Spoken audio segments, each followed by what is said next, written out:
When looking for your favorite tools and supplies for your next flooring job, we have the absolute best place to shop online. Head on over to shagtools.com, the pro's choice for everything from cutters, adhesives, knee pads, shower systems, and more. Shag Tools carries all the premium brands you know and trust. In stock with fast shipping to either you or your job site.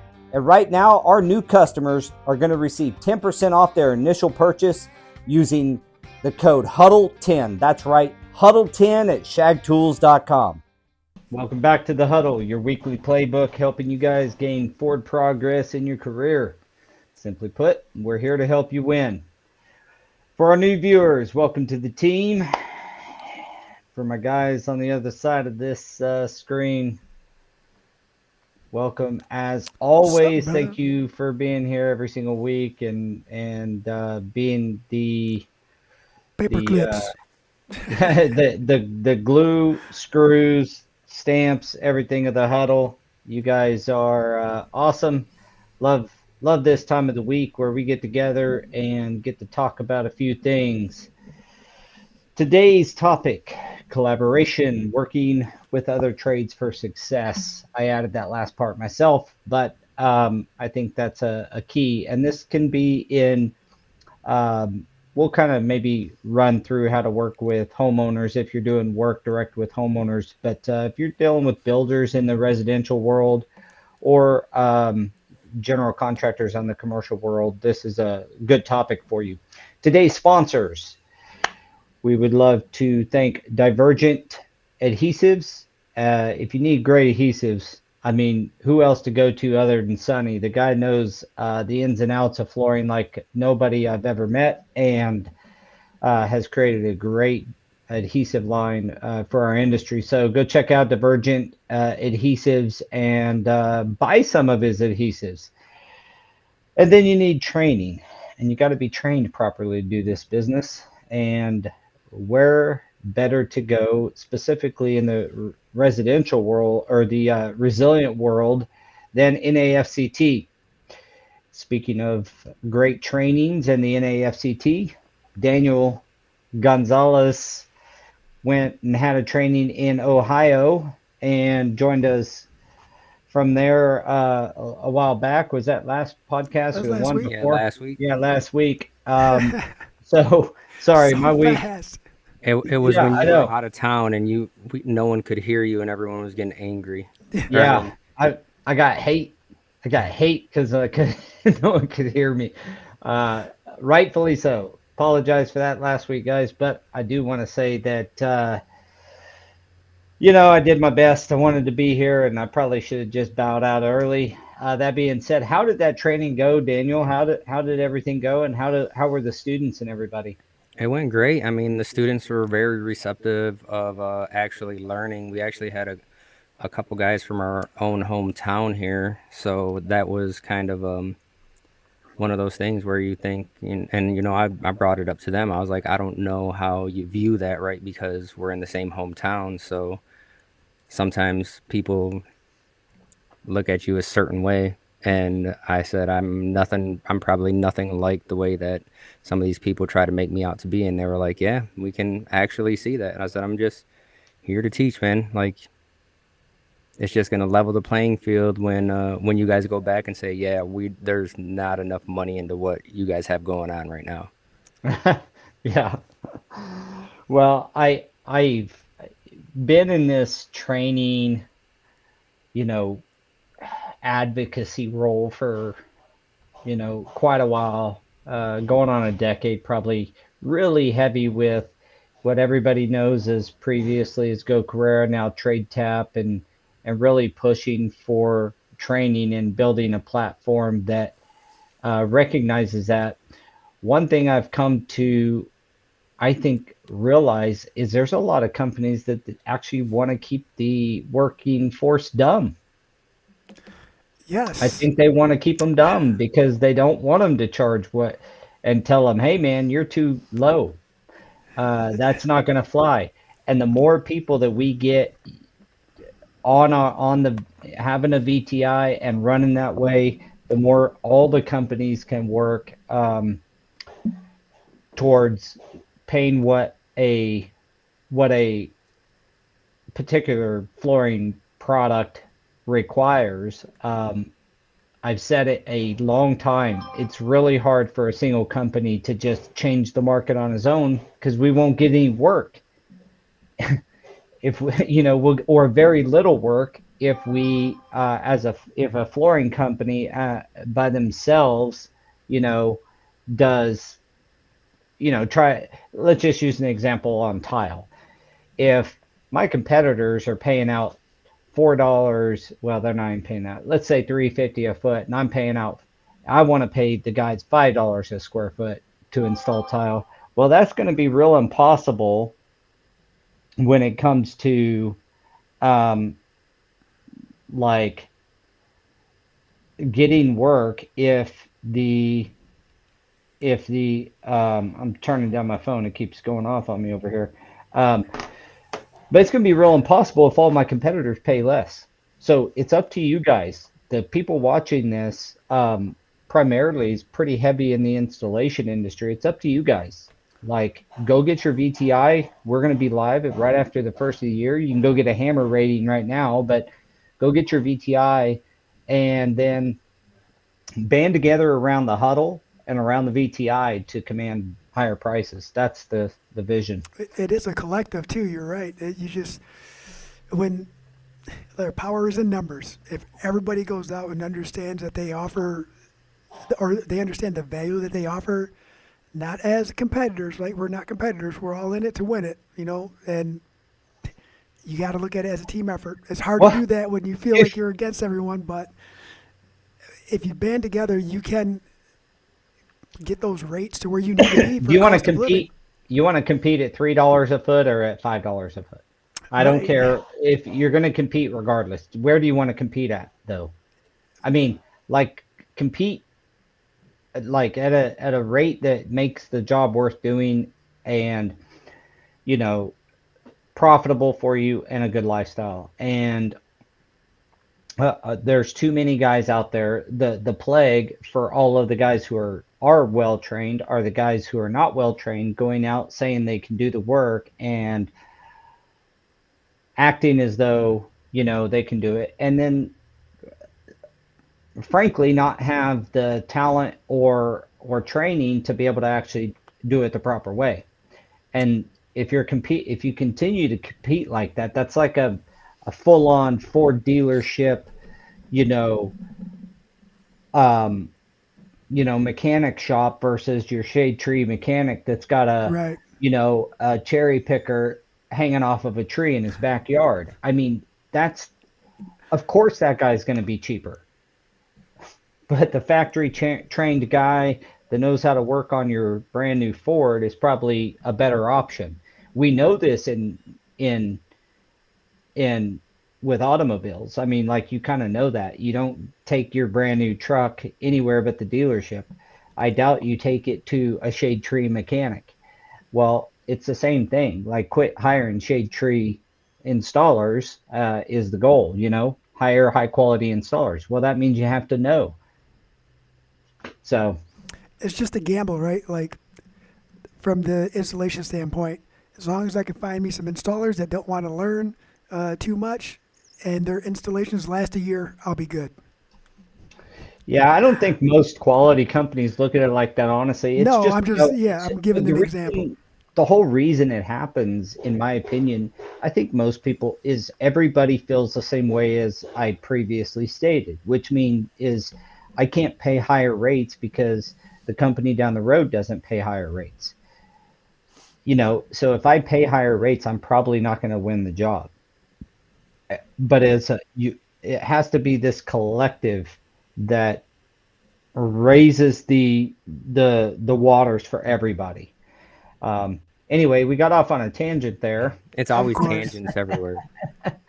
but so the training went well. Everybody feel like Yeah. they got their money's worth for a good training. Well, yes and no, because we split it up into a training and certification. So you can do one part, the other part, or both. And then there were some guys that their company sent them there for the entire thing for the certification. And I was like, you guys could have just came for the training. And I showed him the flyer. He was like, yeah, they threw us to the wolves. There, it was just some maintenance guys from a VA hospital that they wanted to do repairs and stuff. And it's like, they've never even Probably dealt not with going this to stuff get before. certified. But listen to that though. They sent them for training just so they can do repairs better. When we have Yeah, guys who are out here doing it for a living that don't want to go get training, or the people they work for don't advocate for training, and they're doing it for a living. yeah, it's a great example. Yeah. Well, and it's like maybe change. You might, if you're a handy mechanic, change your own oil.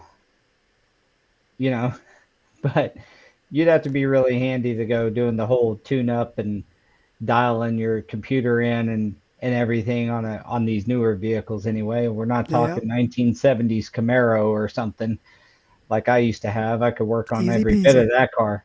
I can't. I don't even want to open the hood of my truck. But Yep. yeah, it's like that. You just being able to do a little bit. That also could speak to just not having.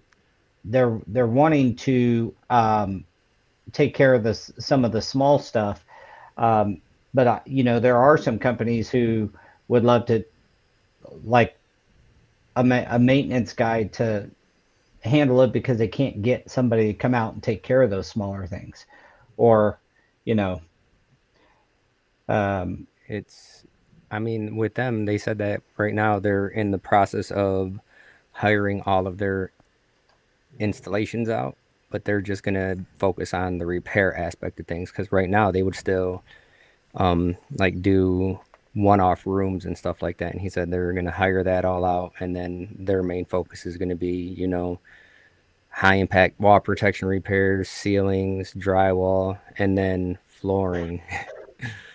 And yeah, they got a really good lesson into just getting thrown into it. It well, they was, sure might value a good side benefit of that is they might really be able to like explain the value to their higher ups of hiring somebody for a bigger area. Also, I mean, if you think about it, they're like, "Hey, can you do this repair?" And they're like, "That's more than a repair."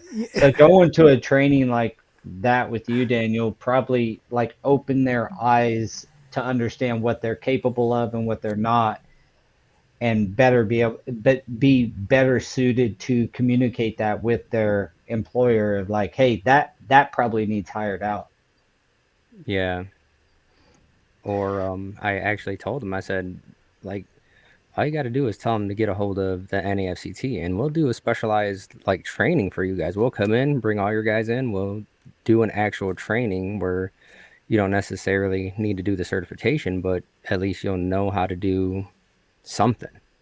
Yeah, a little more than, well, they can expand their capabilities in the repairs. A lot of those guys, they certainly, as flooring contractors, we don't want owners doing their own stuff, nor does manufacturers or others. But at the least, them understanding how to better perform, like you said, repairs or doing small stuff that needs to be done, and then hiring out the rest. But I mean, we didn't specifically go into the collaboration, but that's a sort of collaborations on its own. So getting to the topic, collaborating with other trades for success.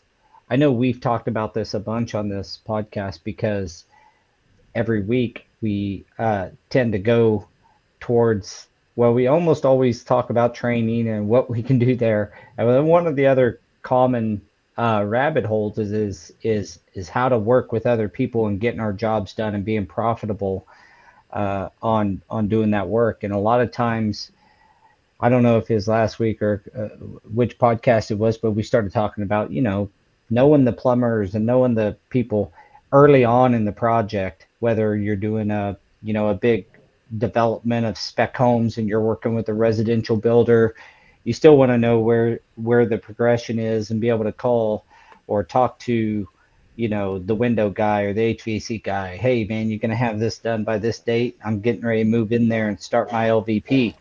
Um, we do the same thing in commercial. We want to know, like we talk to the painters, electricians, those the HVAC guys. Those are the three most important things to us. Painters to just get out of our way most of the time. Uh, the electricians because we need freaking lights and power to do our job, and also it's a good insight whether or not the HVAC system or the building controls are going to be on and live when we get there. And then, of course, the building control guys to make sure that everything gets turned on, even if they have power. I've plenty of times found out that, oh, well, we're not going to have everything's hooked up, but we don't have permanent power because the power company hasn't turned on that, hasn't come out and activated the transformer or whatever work they do up there. You guys ran into that before?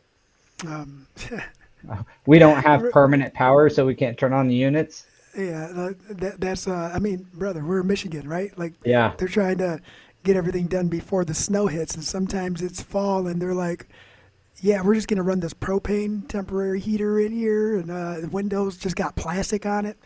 Can you guys install this? I need this done next week." Nope, I can't. Can't do it. Why not? It's clean. We clean it for you.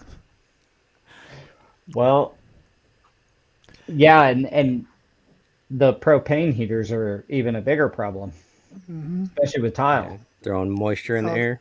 yep, And the chemicals that are in that moisture adversely affect the setting of your thin sets and grouts. yep. All the science stuff. Hmm.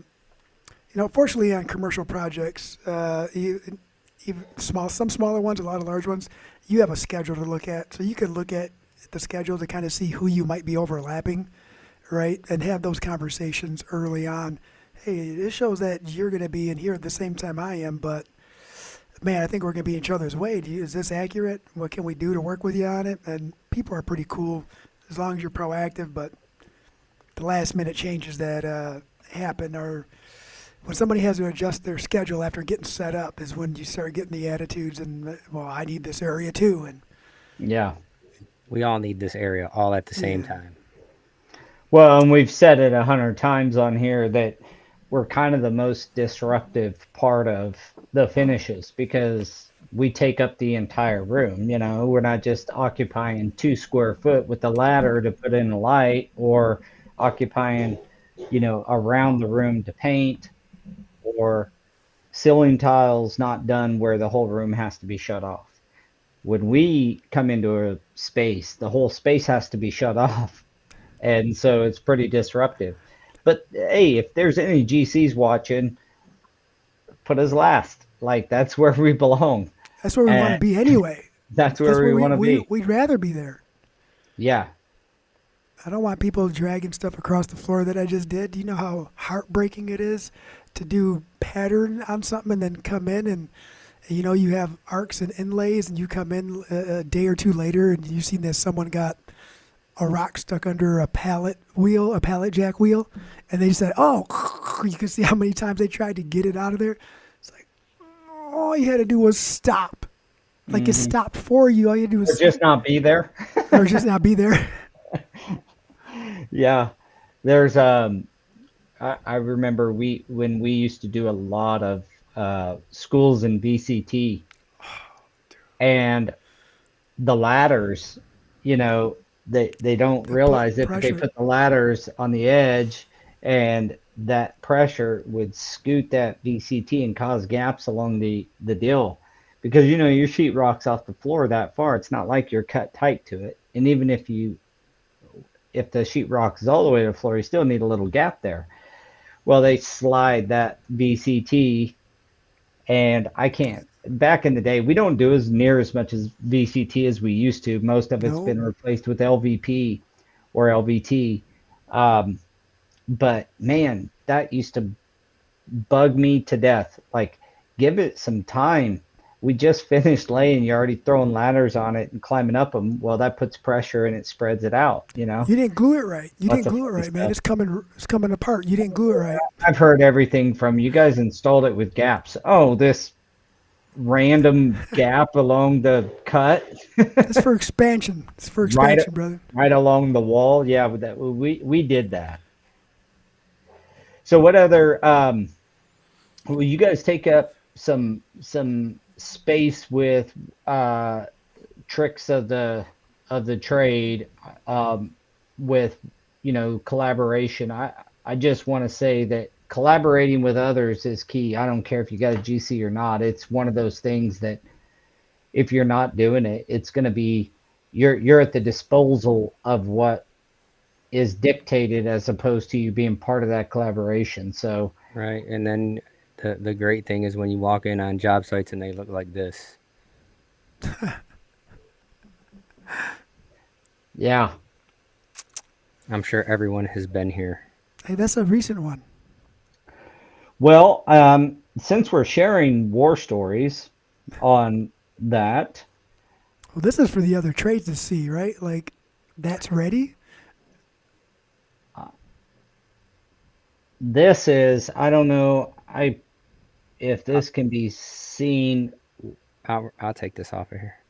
That, but half that room was done in uh, Protect All, and the other half we're starting. This picture was taken yesterday afternoon oh, at 4:30 or so, and we're supposed to start that area this morning. And I was like, I think we need to clean that out. It had, if you can see in that picture in the background, there's like 3 or 4 lifts, some scaffolding, Perry scaffolds, and then another lift, and then just tons of, you know, trade carts. And I'm like, you yeah. know, Riley, you're right, brother. That is that was That's an super cool. experience doing the episodes where trade you had no choice but everyone was on oh, top of each other. Restaurant Impossible. Is that Yeah, what he was talking about? so we're out there doing that. Like, you have to learn how to do it while someone's on a ladder over you. You have So, to go against every bone in your body to say get out, but it worked how are out. those projects to work on? I mean, you want to talk about collaboration? We ought to have frickin' Rollin on here Oh, dude, talking about it too. I mean, we that should. has to be like a major collaborate. I mean, that would be the perfect topic for him to be chiming in about. You want to talk about collaboration? Is there a GC on those jobs on the Restaurant Impossible work? So yeah, it's the gentleman Tom that was on the episode, like the construction guy. His name was Tom, and I believe the construction company is an actual real company that comes in and does all that as well.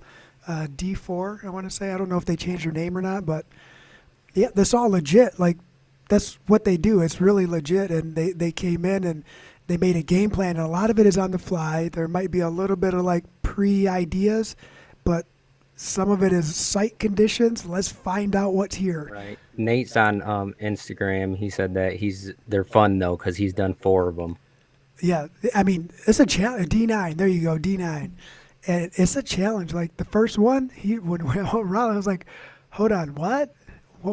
And we were all the way in Mississippi, Shreveport, I think, and they're okay. We'll just start demo. We'll start prep. Hey, don't step here. Hey, don't step here. Hey, hey. Then you, like your barricade, you carry with you while you're patching. You know what I mean? And Like, these are a week long projects, or how I think long? they're there for like 2 days. no, we were there for. I think they have like 3 days, right? But in those 3 days, they have to get the different parts of the show. Like they have the questions to the staff and all that. So, but like construction, when that starts, that doesn't stop until it's done. That was a 24-hour ordeal. And we ended up being on the graveyard shift because no one else was there, except for like maybe a painter or designer, whoever's doing the murals. Oh, so they run the construction schedule for 24-hour periods, like Yep. round the clock. Yes, sir. And wherever you fall, you fall. You kind of gotta.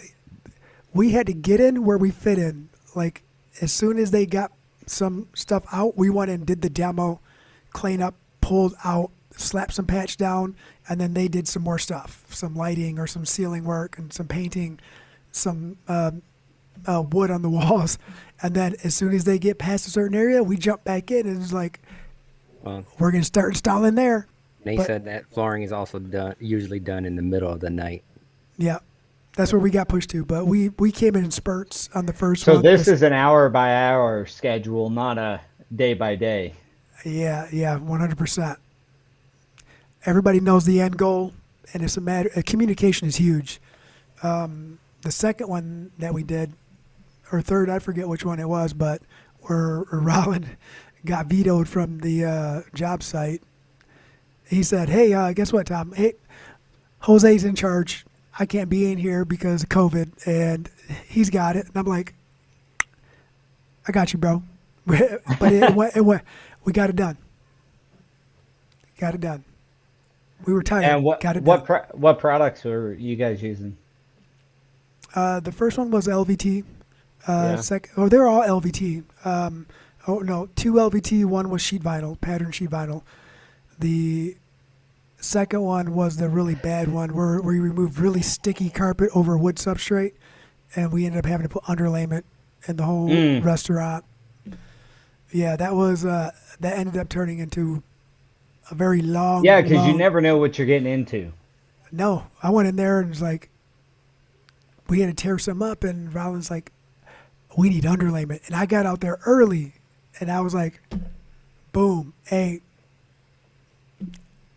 can you guys stay open so my guys can come and pick up a skid?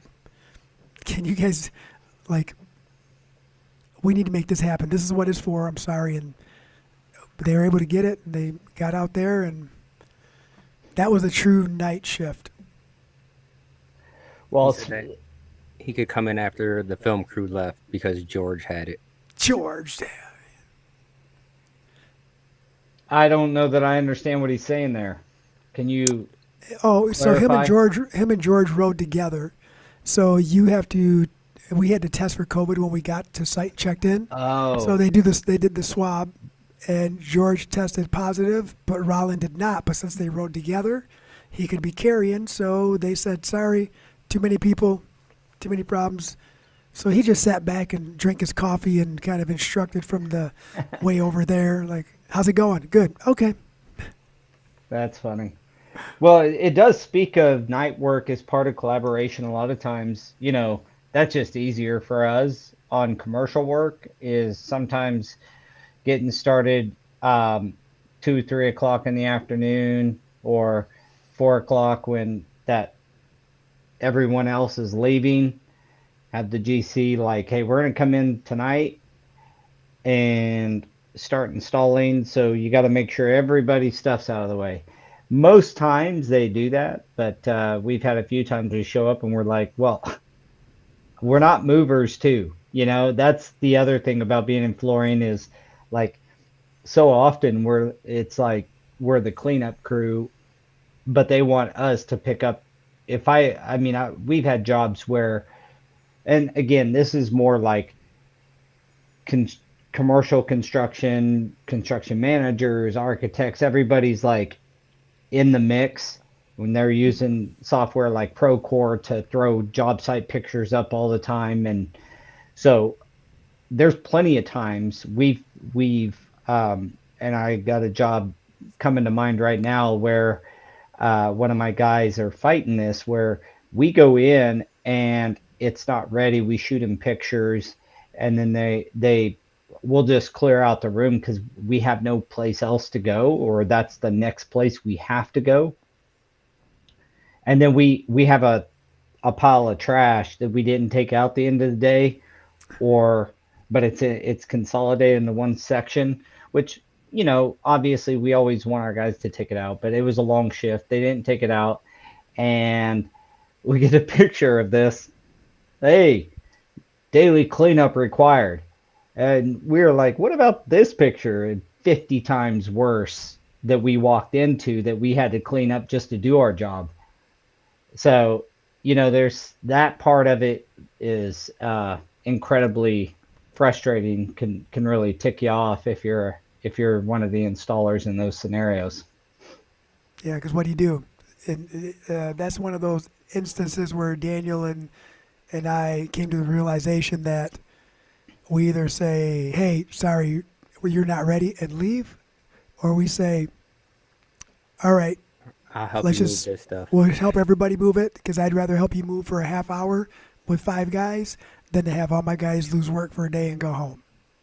Yeah, and I agree with that. I mean, like you just have to most of the time. That's collaboration at It its is, finest. but Although I got to that say that helps. it sometimes you just got to do it. It'd be nice if every time we went in, it was clean and ready. But it's just not the reality. The whole collaboration thing is being willing to give a little to get a little Yes, as well. And sometimes we get lucky where you got another good sub. And if you work in the same area a lot, you get to know the people. I mean, you mentioned that a few podcasts ago. But knowing the people and helping work with them and helping them out a little bit so that when it's time, because this is certainly no, this ain't like friendship. Hey, I'll give you $50. Don't worry about it, buddy.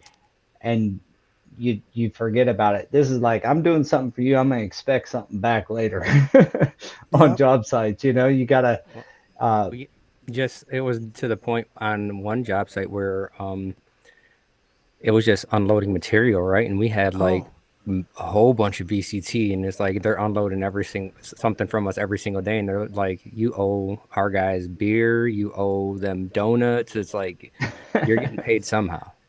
yeah, yep. and we've been proactive after learning some of those, like, because nobody explains that to you sometimes, but after learning some of that, you start showing up and saying, "Hey, what do you guys like for lunch? I'm going to buy pizza. You guys want some? Your crew want some? Who's the guy in charge of the Sky Track? What's his name? That that's one What of does your he like most to important. drink?" That's one of your most important guys right there. Is whoever's driving the lull or Yeah, the telehandler on site. yeah, Because we don't we don't have them. I mean, we've rented them a time or two on jobs, but for the most part, we don't have them out there. It's usually the masons and the drywall guys will almost always have a telehandler out, and you gotta know those guys, even though you're not collaborating with them once you're in the job site, like the masons. For the most part, they're outside or out of your way by the time we get there as flooring guys. But man, that guy has saved our rears on jobs. I can't count how many times just unloading it. that's one of the things that I wrote down when I read the title. It was like food and drinks. People are happy when their belly is full. Yeah. If you know what everybody likes to eat or drink, and you help out, they'll remember that. Well, and at the end of the day, we all have the same goal to get a project completed on time. So if you can work with the other trades, that job that I showed you the picture of, we let them paint one side and then focus on that side because painters were supposed to be done and out of our way. They had to do dry fall first, and we couldn't be in there when they're doing dry fall at Yeah. all. Then we had to sweep all their dry fall up. Oh, So geez. for those of you who don't know, you should not sand a floor if it has dry fall on it. The heat almost Mm, grinds it into the surface of the concrete, and you can have bonding issues. So just pro tip: don't ever sand over dry fall. It's just like that dust. Sometimes if they didn't do a good job, it can be heavier, and that I make them take it off. I'm like, all this stuff needs to be out. But essentially, we take a big broom and just broom it up, not worrying too much about it being super clean. It's just about getting 99% of that dry fall off the floor before you start sanding your floor. But Well, once I got done with the dry fall, they did that one wall and got that half of the room, and that's about a 6,000 foot room of protect all. And nice. yeah, and they got with some Terraflex inserts, some four square Terraflex inserts. But they got that whole side done, and we went over there, got all our major patch, and this harkens back to one of our previous episodes where we were talking about like sequencing your work. We got in there and we told them just get everything off the saw joints, and we started scraping saw joints and cleaning them and getting our first coat on them. That's that installer mentality, brother. I tell you what. That's the. Right. Mm, Yeah, we were on a project like that last year too, where it was like it was so busy, and they're like, "What do we do?" I said, "Start on the saw joints. I mean, start filling something." Yeah, And clean and fill saw joints up. We got all that done, and by that time, they were finishing up their first coat on paint there. The next morning, we went in, did our final prep on that area. They got all the stuff moved out, and they finished painting, and then we got that whole half of the room done. That's what I'm talking about in collaboration. Otherwise, we'd have to wait. And part of the problem is once we have guys scheduled on a job, and I don't know if you guys are the same way, but like once I have guys scheduled, it's like if I was to open up my schedule, they're not sitting next week. right. They're on another project, man. They're already scheduled for another project out for a month. And that's a lot of times how we're scheduled. So can't work with, if we didn't work with those people because the painters didn't get done in time, then we are going to be like what, going home for 3 days, 4 days, and then we're not going to be able to finish the job before that crew has to go to another project. Then we have a manpower issue. So Have that that conversation collaboration weekly. helps us keep on schedule as well. So it's beneficial all around. Yes, sir. How do you guys Nate prep? Nate on Instagram says that the collaboration thing is he thought was pointless at first was construction meetings, but it was one of the most beneficial things that could Oh, happen was getting everyone in the same room talking about the schedule, like what's going on, what are you doing, where are you going to be at. Yeah, I'd love to hear from some residential guys who do like builder work on how that works. I mean, I have an idea, and we've done some big duplex projects where it's like a whole low income housing area or something, and we're going through, but that even has like a developer and a GC. It's still kind of ran a little bit more commercial feeling than a builder doing spec homes. I wonder how that works in a whole development. Do they like get together ever and talk about that stuff? that's a good question. but I don't but in know. the Yeah. commercial world, I mean, job meetings are almost like you kind of, there's like a love-hate relationship in there, you know. Uh, that sometimes they're early on specifically, they can be almost worthless. Although if you throw in there like, hey, I see you have the painter here on this date, are we putting our base up and then them cutting to it, or are they going to be final coat? Like, what's the, you can kind of make your Yeah. impact in those meetings early on, even. But sometimes they feel like a little bit of waste of time until you're involved, and then they're like incredibly important. Yep. 100%. Well, it's about stacking those dominoes so they fall right, and that's what it is.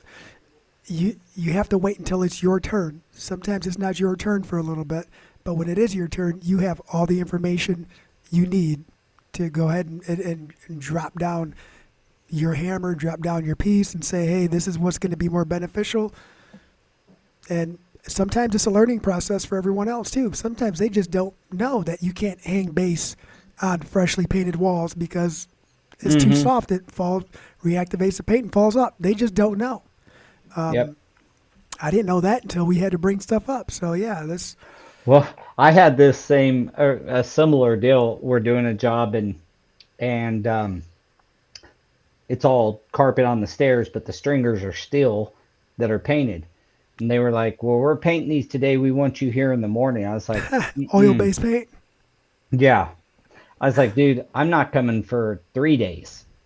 That stuff And has to cure, or yeah, else we're gonna scrape the tar out of it, and you're gonna be repainting. Well, how about I just hold them off and we'll paint up to your carpet? I was like, you want to see a bad paint job? Try to paint stringers up and like get back low enough under the nap. I said, unless the guy's gonna put a Drywall big knife. drywall knife on the side Yeah. and do this number, But then they go back and they stick right to it anyway. Then you have fuzzy. yeah. Yeah. So essentially, at the end of the day, they painted and we waited for a few days. I think it was three before we went in there, or no, it was 4 days before we go in and start our carpet on those stairs. But it's just stuff like that to go to your point, Jose, is that sometimes they don't know, and your job is to inform them. And it's just like having painter or a drywaller in the same room, in like that room I showed you. I cannot go in while they're sanding drywall. Sanding. Oh my God, that's the worst. There's nothing I can do if they're sanding drywall. Now, if you're done, we can talk. But if they're still going to be sanding drywall, that drywall dust is going to get in my adhesive. It's in the air. It's going to take a while for it to fall. It's going to fall on my adhesive and cause bonding issues. So nope, I cannot be here. you know. So yeah, sometimes just educating them, but ultimately collaboration is about like, okay, we'll come in here, or being willing to work that night shift when you need to. It's No one about likes it. yeah, it's No. No one about likes to work the creating night shift. partnerships. Not unless, I don't know. When I installed every day, I a lot of times tried to get it to the night shift, and that was just me. It was Because just then you so could much be there when easier. no one's there. I just get so much more done. I'd show up an hour before I was scheduled to be there to make sure everything got moved out, and then my crew would show up, and then we could really get a lot of work done. And most of the time, you it's a double-edged sword. You blow away the customer. A lot of times we blow them away with how much we got done in a single shift when no one's in our way. Uh, and then the bad side of that sword is then they are like, well, you can do that, expecting that amount to be done all the time. And I'm like, that was a scenario where you had everything moved out Yeah. perfectly and there was no trades in my way that we got that amount of work done. Now you got me jumping from this corner to that corner, this corner to that corner. There's no way to get that amount of work done. So yeah, that collaborating together and really working together as the sub trades is like paramount. I tried to get an electrician on here. He's been on the podcast before to kind of speak his piece and like what's easier for them and what get a different perspective. Um, Do but do he's the do electricians despise us as much as sometimes we despise them? If you work with me, they do. Oh my God, I uh, cannot stand wire pieces and stuff when yeah, they come in to do the smallest thing and they don't clean up after themselves. It's my biggest pet peeve on a job. I like it is bad, right? Completely But perfect room that you just vacuumed everything. the worst is the drywall finishers. to, They yeah. like you say that electricians don't own a broom. Well, these guys don't own anything to clean up anything. Well, I tell you what, the painting and drywall together, like that paint band they like to do. We try to tell ahead of time, like if you don't want to be back scraping up paint or being charged for me to do it, use a piece of protection of some sort On the when floor. you spray this, Yeah. because otherwise that paint has to come off the concrete. I can't lay over it. Here's ASTM F710 that tells you very clearly I can't lay over paint or dirt and grease or any of that stuff. Yeah, there's one of the contractors we work for, they do their own painting and stuff. So anytime they're like spraying, they're actually like taping around the Taping. doors and Yeah. putting paper down, and it's awesome. You don't get that often, but when you do, We you like to feel say it's spoiled. because of us. We like to think that anyway. Well, Nate we says that he had a Finnish carpenter leave the base up 3/4 of an inch because the pad and carpet were going to cover it, and the carpet and tack strip were less than a half inch. yeah. I see base mold or a quarter round or a lot of work in that guy's Man, immediate He future. said he put something underneath the tack strip.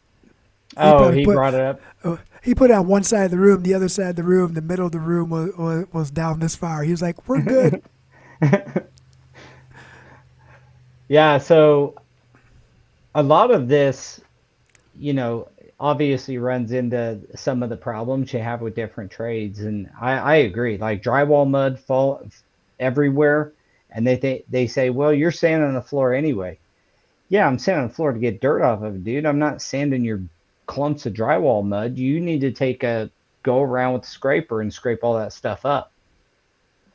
The worst actually is when it's textured walls and they spray texture and it Oh is yeah, everywhere and they walk it onto the oh man, and on gypcrete it's even worse because it doesn't just scrape off, it gets down into those uh, rough pores, you know what I'm saying, and then you got gypsum material which you can't lay flooring over ground into a yeah. gypcrete floor. Well, anything you put over that freshly, like they're supposed to seal it right when they're done, but then you grind and you foot traffic and it grinds that sealer off, and you got to redo it again anyway. I do have a question about that. Do you guys do like hotels and stuff like that where Hmm. they have gyp, do they do you have the same problem where they don't seal it? They want always want us to seal it, and we're like, no. They Well, make a sealer on the backside of Gypcrete that is well. so typically Then they do put a sealer on it, but then it's just wore off by the time we It get there. wears off, yeah, like 100% of the time. Just we've anywhere where had there's heavy traffic. yeah, we've had problems with it not necessarily wearing off. I mean, if they use like Maxon overspray and do it correctly, I mean, it soaks in a good Yeah, half quarter inch to an inch. inch. Yeah. Oh, does it really Like, go that deep? Okay. yeah, if it's done right, it'll go deep. The problem is if it's still drying, and this is what the GCs will always tell you, is that it is um, they're not supposed to do it for 7 days. By that time, the Gyp Creek guys are off and on another project. They don't leave no one behind to spray everything, and so it hasn't dried out yet because the moisture has to evaporate out of that Gypcrete, and then you seal it. If you seal it too early, it doesn't penetrate very deep, and that's why you're having that walk off where it's Mhm. coming off issues because there's too much moisture still in the Gypcrete. They just need to add. They just need to add a really distinguishable dye to all of those that for the gypcrete that's going to get covered, so that everybody knows when it wears off. Everybody knows when it's not sealed. You can just walk in and look at it. Yeah, or just, mostly what happens is we charge them to do it. And I'm Again, like, it yeah. has to be done. I can't, and I don't seal. I mean, this is part of their scope, but that's where it gets mixed up. It's like, is it part of our scope or their scope? We know it's Gyp Creek floors when we bid the job, and that it'll have to be sealed. And I'm Well, like, you have to well, look in their so does spec the too, right? yeah, and it's usually not in our spec to seal the floor.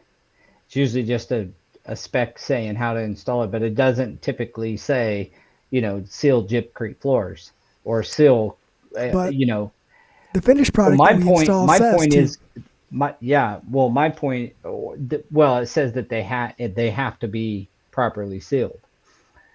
My point to my GCs has always been, okay, but they also know that this is getting tile or whatever, and what product did they put down? He's like, well, it's a Maxon under Gypcrete, and I'm like, and what's the sealer? Oh, it's Maxon overspray. Gotcha. And how is that mine?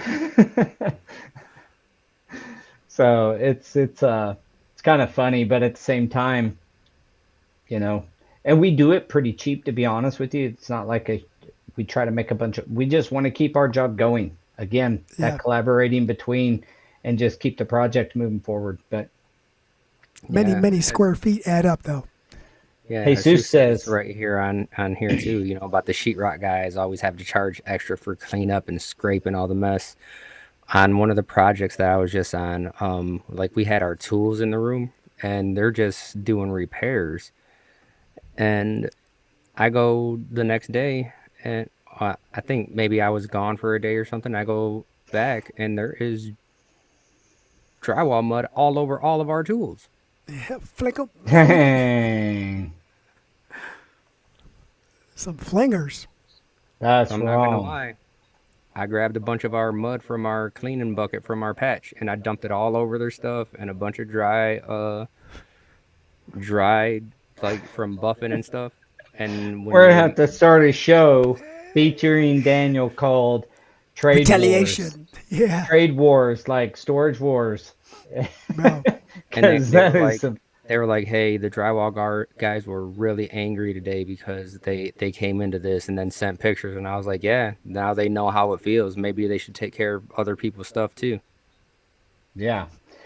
Well, unfortunately, you don't to get every worker on a job site Sorry, together is dude. tough. But man, the certain trades, well, we've already named them. Painters and sheetrock guys and electricians more so. I love you guys, electricians. If there's any out there watching us, but the if you are going back in and putting your you know cover plates on, pick up the plastic, like, The clippings or just, they're yeah. going in after we're ready. We clean everything up. A lot of times we'll do our final skim coat right before the end of the day. It dries overnight. We come in and sand the floor, sweep it. Um, they'll go in there and think, oh, they still got to sand this floor, so all these wire ends will be fine. No, it's not fine. It gets stuck in the bottom of our sander and will create heat, which removes our skim coat off of the floor. Yeah. And yeah, so those are just my little whiny moments of working with, We're floor guys and yeah. resilient floor guys at that, so we're even more whiny than anyone else. Oh yeah. Well, and there's this thing called gravity that puts everything on our floor, and so we have to deal with that. Floor Ceiling guys, guys man. don't have to worry about it. Well, the painters don't have to worry about stuff. I often say when we have these discussions, and I've had it like where GCs are defending the painters and like, well, that's how they're. Oh, you have to expect that, and I'm like, no. Do they expect on when we go in doing our patch and patch This is, flings on their wall or yeah, adhesive dude. gets on their wall? Should they just expect that? That was my argument. Yeah, The dude. other I big thing, talking about all that back and forth stuff, is glue removal on demo. We have fought oh that for so many years. I feel like for the core of our contractors, we're through it, but a lot of times they'll go in, we give them a demo number, we're higher than they are. They go in, they take up the carpet and leave the adhesive. And they're like, well, that's part of floor prep. But we literally just went through this on a major job, a big job. And it's ran out of our Kansas City office. And so our manager up there happens to be my son. He's like, how do I approach this? I'm like, well, that's part of the product. You can't have carpet without adhesive. So you the the product is not just the stuff on top. That glue the is the system. It's product part of as the well. system. Yeah. And so if you're demoing, then you got to demo the product. I mean, you wouldn't demo drywall and then leave screws everywhere and then tell the drywaller to come install it. You know what I mean? Like, that doesn't make any sense. And we went through that. The most rewarding thing is it took them 3 weeks to get the glue up. Because the GC was like, oh, that's nothing. That's just you're because we gave them a price to remove it, and it was pretty high price. But some of it was pressure sensitive, which is a bear to get off the floor. Some of it was old broadloom. Some of it was on top of old cutback. Like, Mm. it was this mixture of stuff, and we're like, you can't just use one technique to get it all off. Like, the scrape away head works pretty good on the broadloom glue, but it doesn't work for crap on Yeah. the pressure Pressure set. sensitive. Yeah. And so, you're kind of working through this deal with them. they had like 10 guys with razor scrapers in there, and it took them almost 3 weeks to get uh, the glue off the floor. You know, It was rewarding, even though it pushed that us that off. does. It was rewarding because I was like, see, that's why it costs so much, because you either got the time or the expertise to get it off. Yeah, and you And when learn he that. says, well, you guys probably have easier methods or better methods, I'm like, yeah, that's what you're paying me for, is my methods, my means and Right. methods. You're not just paying me because I work hard. You're paying me for my means and methods. Yeah, How do you we guys get Yeah, have this we would have eight-inch theory gotten on this these scraper? done. guys. We would have gotten this done a lot faster than your guys did. But you're not paying me just to have some laborers on here that don't know how to remove the adhesive effectively, just drudging through with 4-inch razor scrapers trying to get You know the what's stuff funny is removed. you said So that I just turned in a labor only project for another flooring contractor, and she called and said, "Hey, the owner said that they're going to do their own demo. Can we remove that?" I was like, "Yep." She was like, "Put a line item on there for an allowance because you know they're not going to remove the adhesive." I said, "Got it. We're good." yep. So Yeah, well, we finally got most of our guys where uh most of our contractors where they understand that, like, the demo is part of the adhesive is part of the demo. So either you give me the adhesive, and if that's what you want me to remove, that's fine. But don't expect me to do any of that stuff for free. you know what? I'm looking at Jeremy's comment on here. I don't think Daniel put it up, but he's talking about floor guys bring the brooms and the trash cans, and all of a sudden everybody's using them, right? So I know that this episode was about like working together and teamwork and all that. But I will Well, you say can't that do that without discovering why you have to do it, it's, which is all this right. stuff. So I will say that some of the best relationships that we have now started on a really rough patch. And to use Jeremy's comment here, and Daniel's done this too, is if somebody's using your trash can, you go and tell them, hey, no, this isn't for you. This is mine. I need this. We're working with it. And they fill it up again. And we're going to use the electricians because the last time I dumped one out in front of them, it was the electricians. I took my trash can, dumped it out in front of all their pallets, and said, go get your own trash can. And that was a while ago. I'll be honest. Like some petty stuff, like the way Daniel's talking about the mud, I was mean. But you know what? After the fact, they used their own trash can and they respected our tools, and we worked with them on other jobs, and they had all their own stuff, and we laughed about it later on. Well, you know, we didn't show this either, but Jorge agrees with me. That, and then he says they're always leaving little wires everywhere. That is the thing that bugs me. Those little wires, You don't little like the ends. knockouts? You don't like the Oh, come knockouts? on, Oh yeah, man! the It's a knockouts pain in that the don't butt. sweep up. Look, so Yeah. little secret. I was an electrician. I did electrical for like 11 months, right? I Mm. laughed every time I left the wires and the knockouts. I was like, ha ha, pow, just knock them out with my needle nose and just left it there. And I look and I go, dang. But I go, ha ha. So making somebody mad Was that before you did flooring or after? during. During. So Yep. you knew what you were doing. Yeah, 100%. They know what We they're doing, should brother. we should They know what we they're should. doing. I was kind of giving them the benefit of the doubt. Look, Never do look, that. at first, I did try to carry I had a bucket I sat on and a little bucket that I threw my clippings and everything in. But then you have your pouch, you have your whole harness. It gets like you're dragging a lot and you're trying to move quick. Jeremy, replying to Jorge, what's one of the things you'll never hear on a job site? How well the electricians did cleaning up after themselves.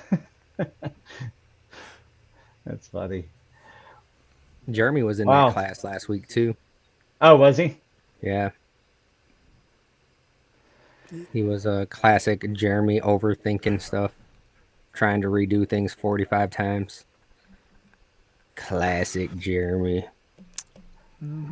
Well, I'm glad the training went well. Again, I want to give a shout out to our sponsors for this episode, Divergent Adhesives and NASCT. If you need a great adhesive that's going to meet your job site conditions.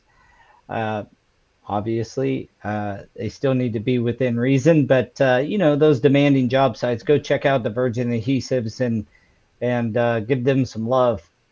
And then one more thing And before we go is definitely I want to pop Boom. this up every episode because this is going for a couple more weeks, and we're going to end up doing the giveaway live here on the 18th, I believe, November 18th. yeah, we go check this out. Go QR this. Sorry, I was thinking like probably should have put this up right away, and It, it slipped we my got to mind. do it. But get this. All you gotta do is QR it and follow the instructions for bidding. I guess I don't know if I should say bid, but it's a raffle. As you guys know, this is to help Denise as she's dealing with the loss of Dan Churchill, and a friend of the industry, a friend of ours, and so please support Denise and help her out. Like Daniel said an episode or two ago, we don't know what the cost impact is. We know there's a massive cost impact to this for her, and every little bit helps. So get on there and let's help them out, guys. Yeah, do what you can. I know times are tough right now, but any little bit helps, and we definitely appreciate you guys that have donated already. Yeah. All right. Well, again, thanks to the NAFCT for sponsoring this episode as well. Daniel, as one of their trainers, had a great training over in Ohio. So be on the lookout as we roll out at TradeTap. We're going to be rolling out the training hub, and a lot of these opportunities are going to be right at your fingertips soon. So we will definitely do a big announcement when all that comes to pass, and help you guys get access. But looks like a great group of guys there that was at the training. Get involved, get trained, and get what you're worth on your projects, and let's band together as a team. I was presenting last week about the VTI, about the Verified Trade Index, and a guy that I was talking to, actually he was on the podcast here not long ago, Jeremy, but he had another tech company he had built. He came from the trades as well, but he was like, yeah, this is kind of like how it puts the finished trades on par with the electricians and plumbers from a licensing standpoint. Was it And I was James? like, that's a really good, yeah, James Hatfield. Sorry, I said Jeremy. My bad. That's because Sorry, Jeremy's in the James. picture. But yeah, so, and that's true. That's one of the ways we can band together right there and make sure that I'm not saying we keep anybody out, but let's make sure that when people are bidding projects or providing labor services on jobs, that you know what you're getting, and we know what we're getting as a owner, and everybody's very clear on what the expectations are. Then again, please show up for Denise and click the QR code and go participate in that and show some love. So And we with hope you that, guys all win it at the same time, even though we know it's only going to be one of you, but we're rooting for everyone. we are rooting for you all. He ain't never lie. Quick reminder to give us some love on our social medias. Give a like and subscribe. Comments are always welcome, and we certainly appreciate all the live comments that come through. It helps us to connect with you guys and bring you good content. So Yeah. keep up the good work, and follow us on Facebook and follow us on Instagram and all of our sites. So And Nate says happy Halloween. happy Halloween, Nate says. All right, everyone. We will see you later. All right, everyone. see you guys next time.